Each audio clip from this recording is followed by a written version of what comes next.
All right, and it's on the card, right? Yep. Okay.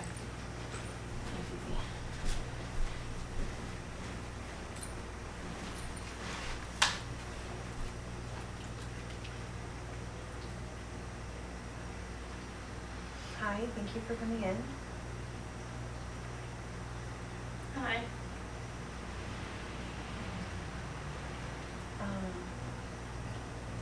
So you want to tell me a little bit about what's going on this week? Well, excuse me. I know last week I told you that we kind of talked about like what's been going on, and so this week, like with Mom, she still wants contact with Eli, and but I'm still struggling with what happened, and don't know if I really want him to see her, or her to see him for that matter. And so her and I talked. She called me like a bunch of times, and I didn't answer. So eventually she just texted me, and reluctantly I called her back like a day and a half later. So talked briefly, and she shared with me that wanting to see him and more about like what's going on with her prognosis with her cancer. And so that's also been tough to figure out. And what's also hard is Eli is asking, like Eli asks about Grandma. So, and it's hard to figure out what to tell him because he doesn't really understand exactly what happened fully. I don't know if he will until he's older. But then I'm also like, with her prognosis, Grandma's probably not going to be around much longer, or as he gets older. So do I keep him from seeing her? So that's been affecting me, trying to manage the anxiety that I've had, worrying about him, worrying about the situation, worrying about me, going through school. So it's just been kind of a lot this week, and I haven't really been able to organize it in my head and figure out what I want to do. Yeah.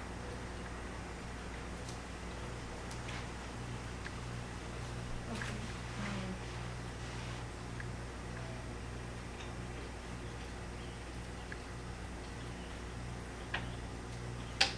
Seems to me like you're really struggling with a lot of different things this week. Yeah.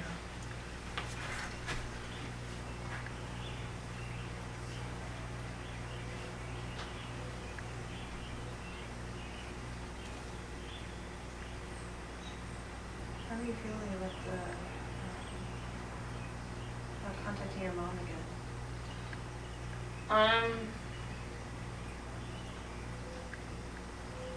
Well, I haven't talked to her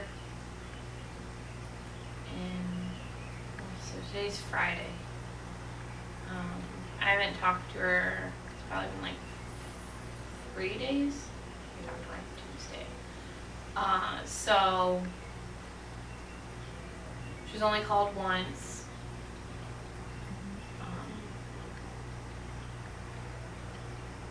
And I just don't know. I worry about him, not talking to her, not spending time with her, not getting to know her more before she could pass soon. So, but that's also my mother So not only is he losing a grandmother, I'm losing a mother. Which I feel like I should be. I still have so much anger about what happened that, you know, my mother's dying of cancer, yet I'm not just completely sad. I'm still really angry what she did to me, what she did to Eli, what he had to go through as a result of her calling CPS. What, you know, he still kind of mentions it, like talking about the family that he was with for a day. It's not very often. I mean, it's rarely, but, you know, he still, like, remembers it to an extent. And, you know, he was with someone else for a whole, like, day, couple days. And I don't like that. I'm upset that he's gone. That a result of her calling CPS was he was taken from me. I didn't have my son. He was with someone else. I couldn't have known what was going on. Could end up being someplace way worse, which everything could be worse. So I provide a good home. Like, I know we've discussed that. We discussed that last week. So, and Mom just kind of thought that my time, everything with school and stuff, I was struggling. So, but I just feel really angry at her. It's like 90% anger, 10%, 90% anger, no, 80% anger, 15% sadness, and like 5% fear. So it's like just a lot of anger. And I feel like it shouldn't be all anger, but I don't know how to forgive her.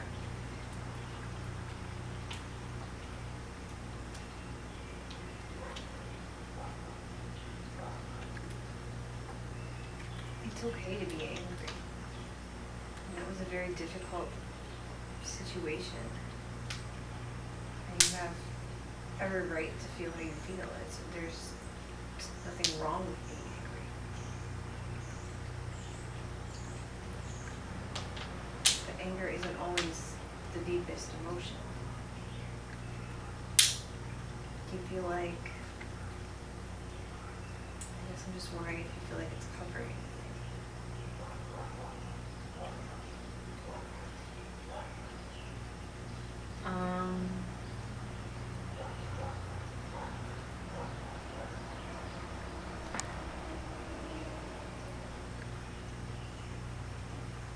Well,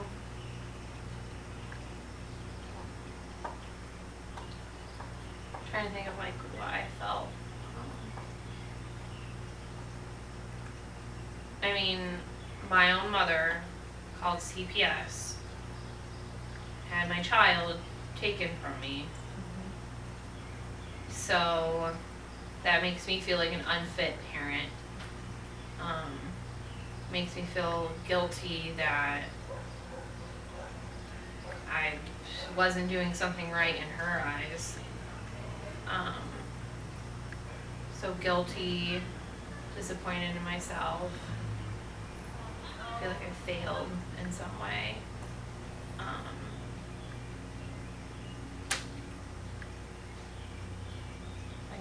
Like I disappointed her. And I never wanted to do that because I have been trying to provide a good life for myself and also for Eli. And it's like it wasn't enough. So it sounds like what I'm hearing you say is you're feeling not only sad and angry, but you're feeling like you were judged. By my own mother.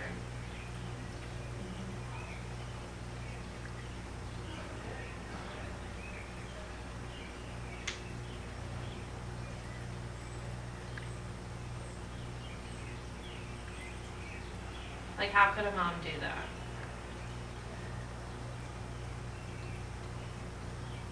When you just made that statement, I'm just wondering,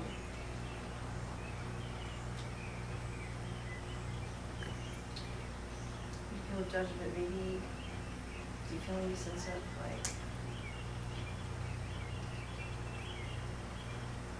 betrayal? Because that's what that statement sounded like to me. Like, how could she do this to me? How could she hurt me this way? How could she, Hurt Eli, hurt me. Eli's her grandson, I'm her daughter, we're blood. How could you do that to us when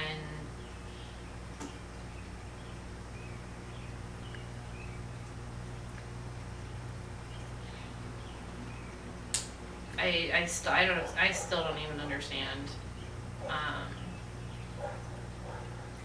Like, I had school, and I guess her concern was that I had left him alone. And so that was wrong. I shouldn't have done that. But I didn't know what to do. So it taught me a lesson, but I wish she'd come to me first and told me. Like, I know, like she said, like, you shouldn't leave him alone. But I had no idea that CPS was going to be called. And then, knock, knock, knock, there they are. Hey, we got this report. And the rest is history. So yeah, I betrayed like she went behind my back.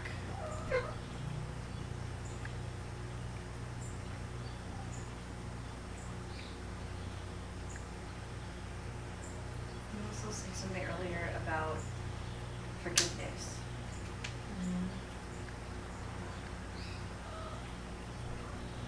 Feel like she's dying.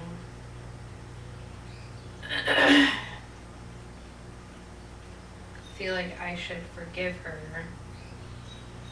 but I don't know how, because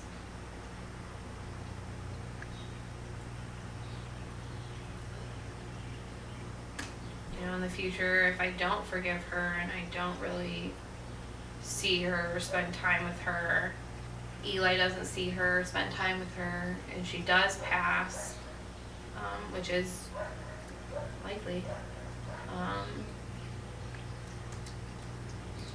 I can assume I will probably feel guilty in the future, regret that I didn't spend more time with her. Because, like, I wish she didn't have cancer, because I feel like I need time to forgive her, but I don't have time, so I have to force myself to forgive her, but I'm not ready to forgive her, but I should, because she's passing away. And I think in time I will, I do recognize I did something wrong, but I do feel that sense of betrayal, and the fact that my son was someplace else, not with me, with some other people, putting him in that situation, I think that's been the hardest. That's been really hard for me. So I do recognize I did wrong, but I think it's still looking at, she should, calling CPS, that's what happens. Child goes away, so she should have known he was going to go someplace else. And I can't imagine that she wanted, well, maybe she did want that. I guess that's what she would have wanted, but I don't understand that either. How she could want him someplace else and not with his mother. I don't like that.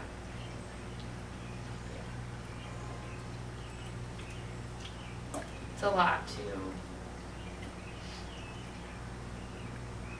process and work through in my head and understand. And having a 5-year-old, he's the person I'm around, can't really talk to her, so I also feel alone.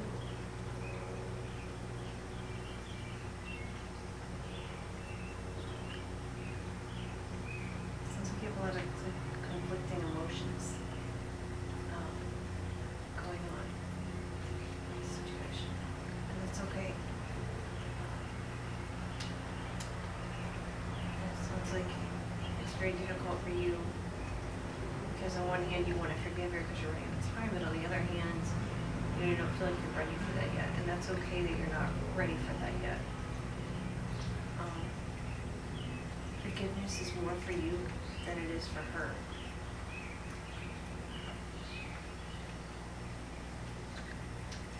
One day you may be able to sit down and have a conversation with her about this and be able to understand why.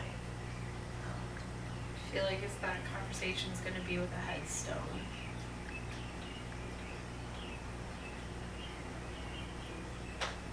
So I don't know if I can forgive her. And it's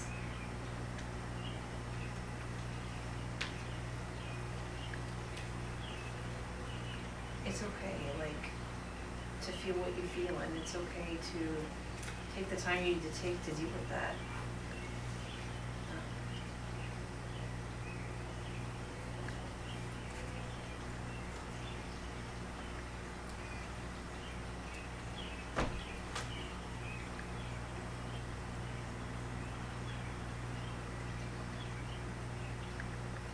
I guess I'm just wondering how your son feels about this. Does he even understand, like, what's going on?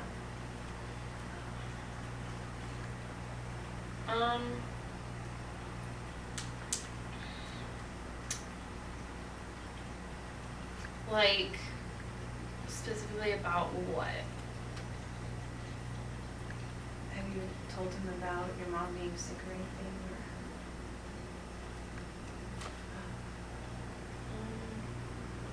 He doesn't really, I mean, at 5, he understands, like, colds and, like, flu.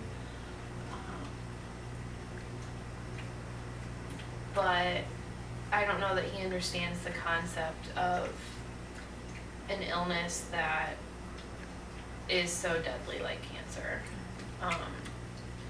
So as far as I've told him that grandma's sick. And so I assume he associates sickness with like the flu, the cold, like what he's felt. So like I said, he asked about grandma, and hasn't, trying to think the last time that I let her see him. End of May.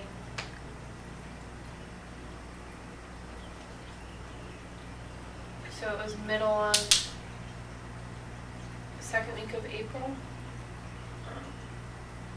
that CPS was called. We went through that process. I don't think she's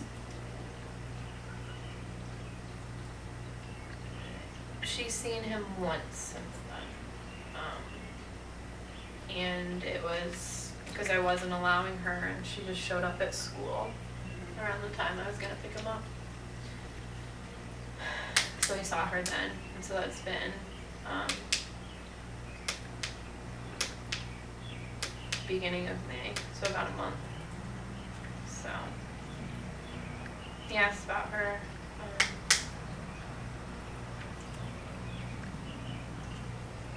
Probably a couple times a week, and just like I had said,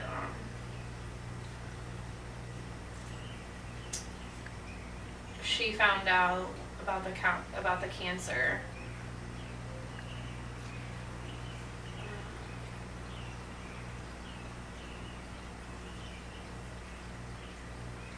think she found out about it before that last time that he saw her, and that might be why she kind of came, because that was when she told me. So she told me in person, which was like it was hard. Because I was so angry. And so when he asked about her, it's, can't see grandma, she's not feeling well, she's ill. We don't want you getting sick. Or I don't want you getting sick. So it sounds like she wants to see him. Did she express an interest in seeing him again? Yeah. And it seems like he wants to see her if he asks about her all the time. Yeah, and that's what I'm struggling with. So would you be willing to let him see her while you're there to make sure everything is okay? Like, even if it's just for a few hours? Yeah, I think so.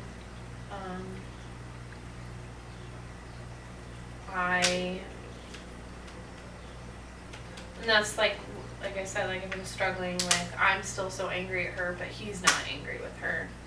He loves her. And do I love her? Yes, I love her, but still so angry. And he wants to see her, I know he does. And I shouldn't allow my anger to keep him from seeing grandma when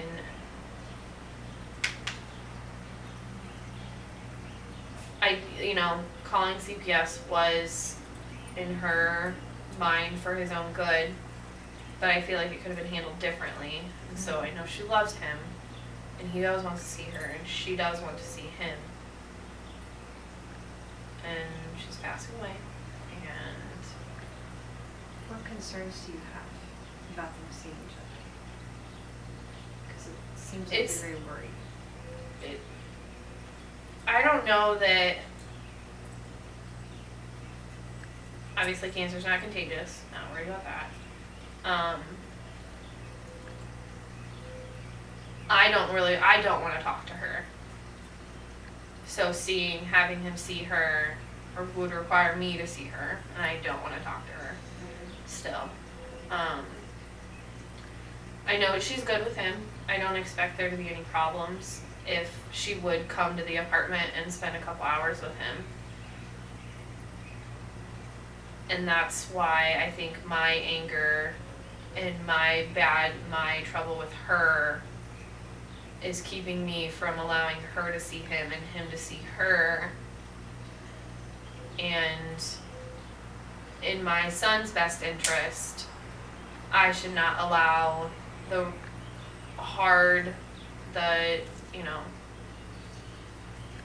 cut off relationship with mom to affect him. I'm just so angry, and I don't want to see her, but my anger, I should not allow it to affect him seeing grandma, because this is her and I's thing, not his and her, not something between them. I'm glad you recognize that, and that you're aware of your feelings about the issue.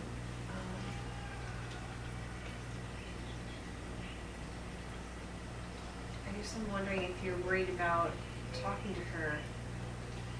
Is there a way that you could, do you feel like it's possible to come up with a way like that without having to talk to her a lot?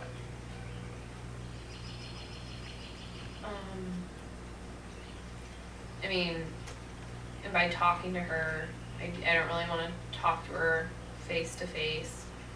I don't really want to hear her voice. That just brings back just more anger. I would be willing to text or email. Texting is going to be easiest, and she does text.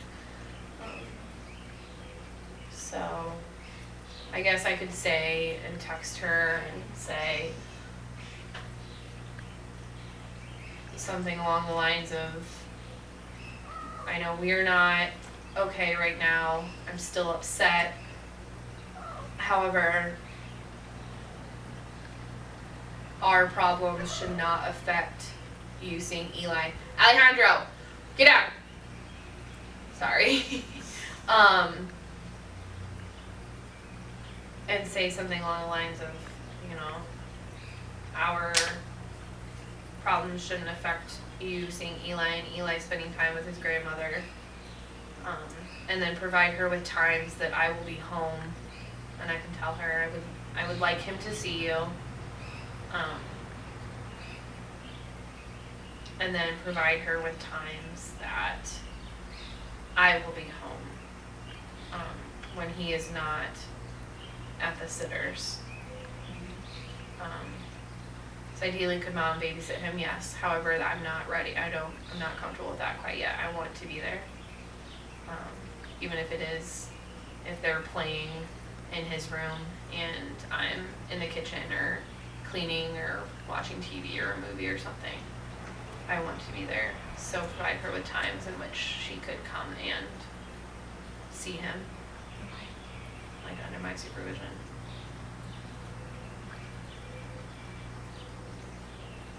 Oh, I guess that makes me think that, and I don't know what she would say to him if she would say anything to him, and this might be my fear that I disappointed her.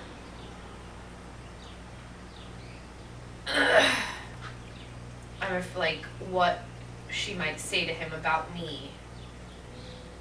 Or is she gonna be like, Eli, has mommy left you alone anymore?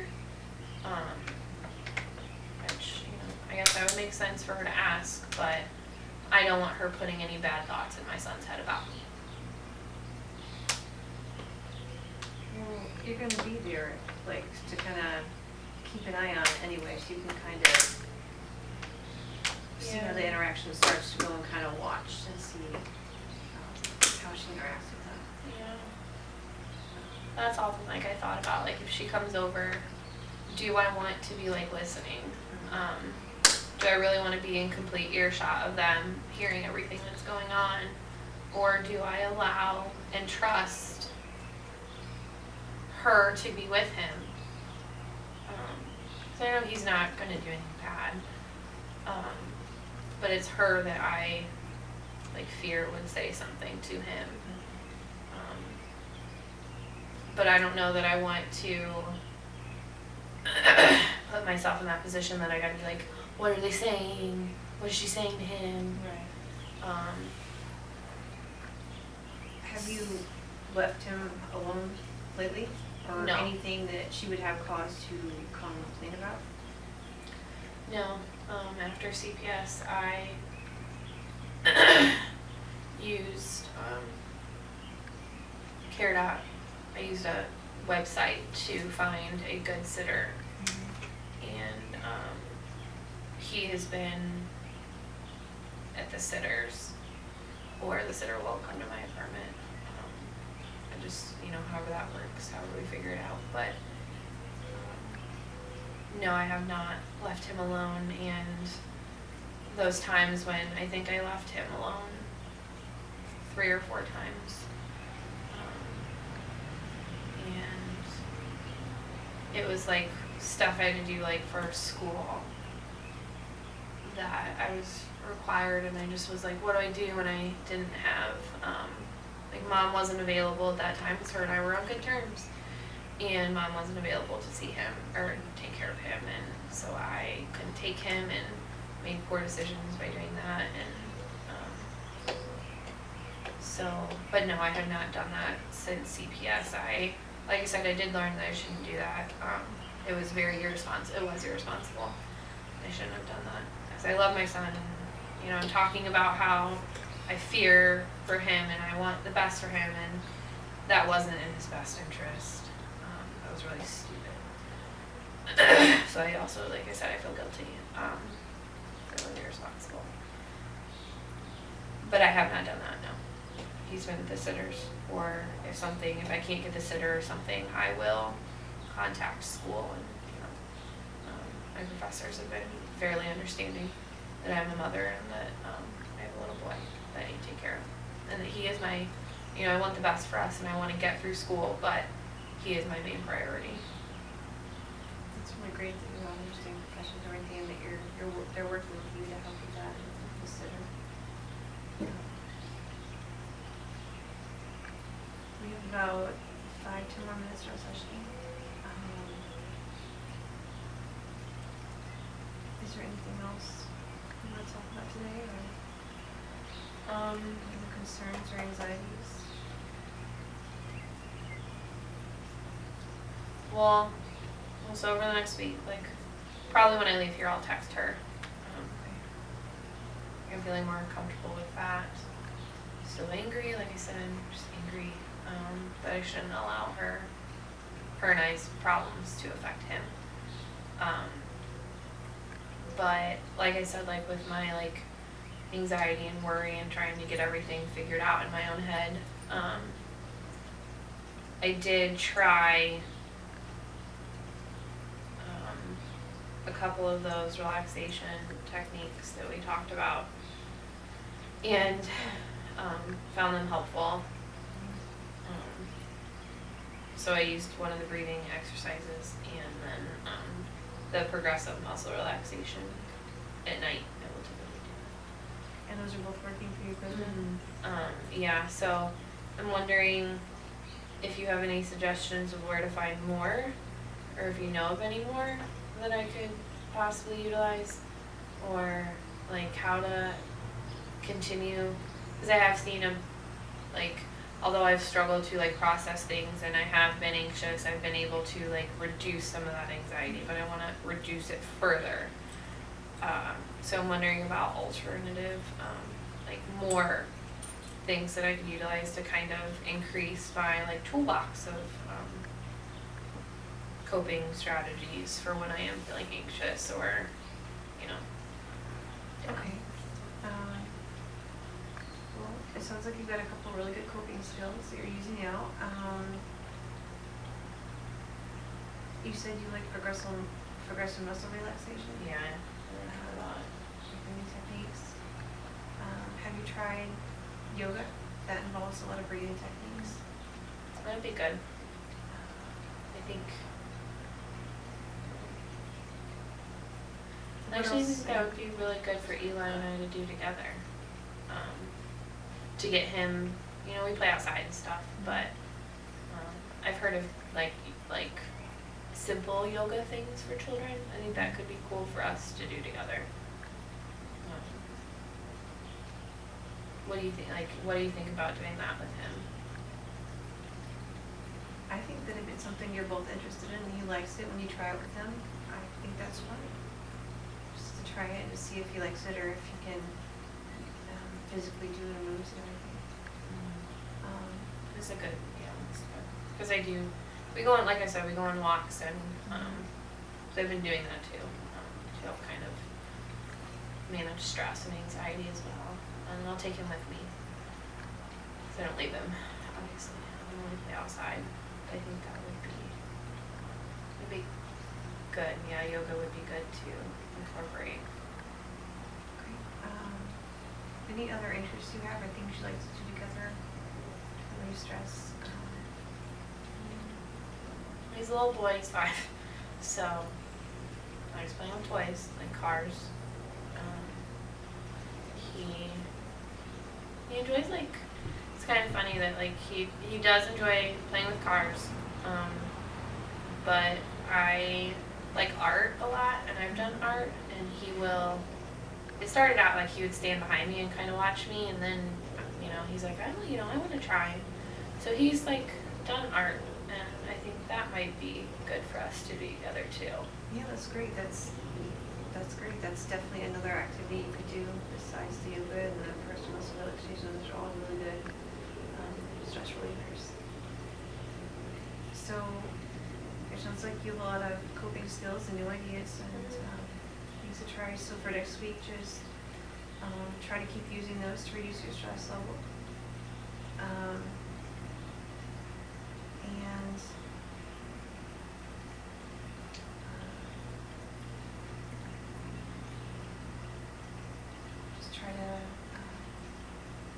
you. Try to make sure you take time out for yourself. Because if you don't take care, you can't take care of yourself either. And that's your number one priority, so don't forget that.